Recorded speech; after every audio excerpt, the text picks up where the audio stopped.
La ilaha illallah Muhammadun Rasulullah alaihi salatu. Benar Buya apa yang disampaikan Mas Fikri ini tentang apa yang beliau sampaikan, bahwa ini adalah tafakur, kemudian mencari kebenaran itu, dan tentu saja ujungnya adalah keikhlasan.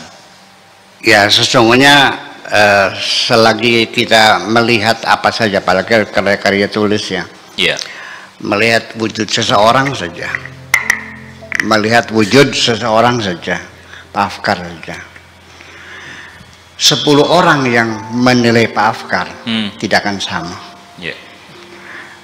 Ibaratkan ini seorang perempuan cantik jelita, kita bertiga tidak mungkin akan sama kok.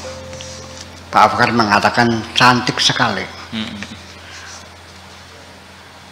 Pak Tato mengatakan sedang saja. Saya bilang jelek sekali. Ini jangan kita terburu-buru lalu mengatakan ini mana yang benar. Tidak, kita dalam berdiskusi itu kita tidak mencari mana yang benar, tapi kita menggali kebenaran sesuai dengan potensi kita sendiri untuk menangkap kebenaran itu sendiri. Kebenaran mutlak tidak pernah terjadi, hanya Allah yang tahu. Tetapi yang jelas adalah kita memahaminya adalah seperti ini. Saya tidak menuduh Anda benar atau salah, tapi saya mengadakan penelitian.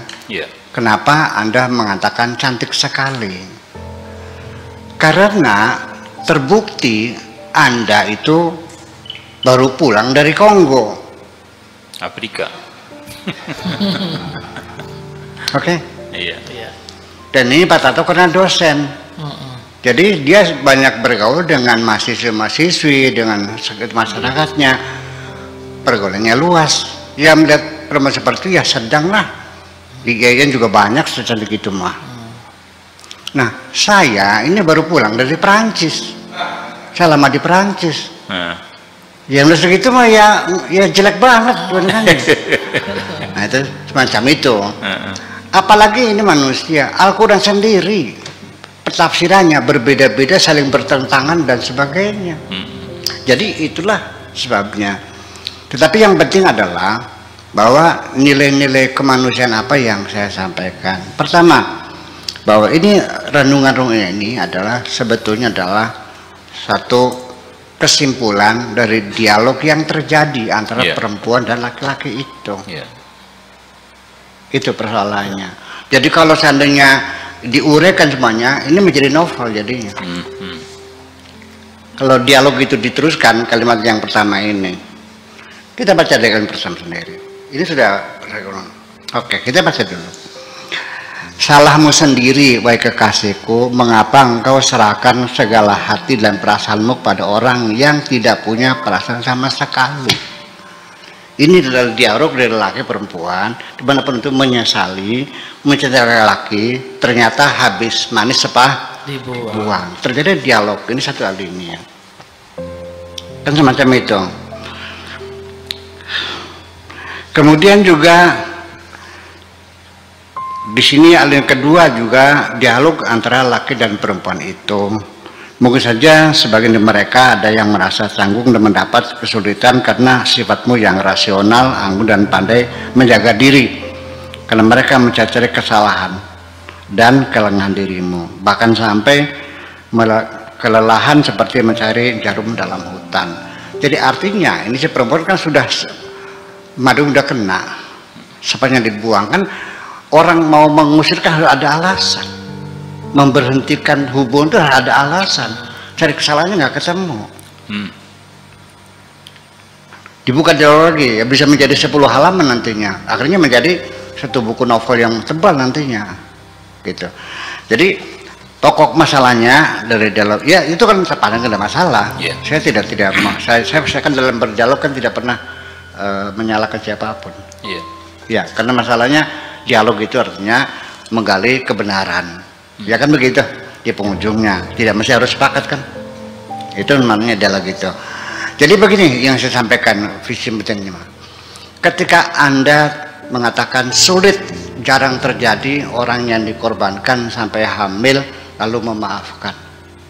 Memang tidak mudah memaafkan orang itu. Setiap hari orang minta petunjuk sama saya, Buya, bagaimana menghilangkan dendam dan kebencian dari hatiku ini. Ini perlu bimbingan, ya. Belajar menghilangkan dendam dan kebencian itu juga perlu belajar. Anda bisa berjalan nggak? Bisa. Belajar nggak? Belajar. Ada yang nuntun nggak? Ada. Pernah terjatuh nggak? Sering. Pernah kapok nggak? Kalau Anda pernah kapok, Anda tidak akan bisa berjalan. Ya. Orang belajar itu nggak boleh kapok. Jatuh lagi, bangun lagi. Jatuh lagi, bangun lagi. Berapa kali Anda jatuh, saya bisa lihat lutut Anda berapa belangnya.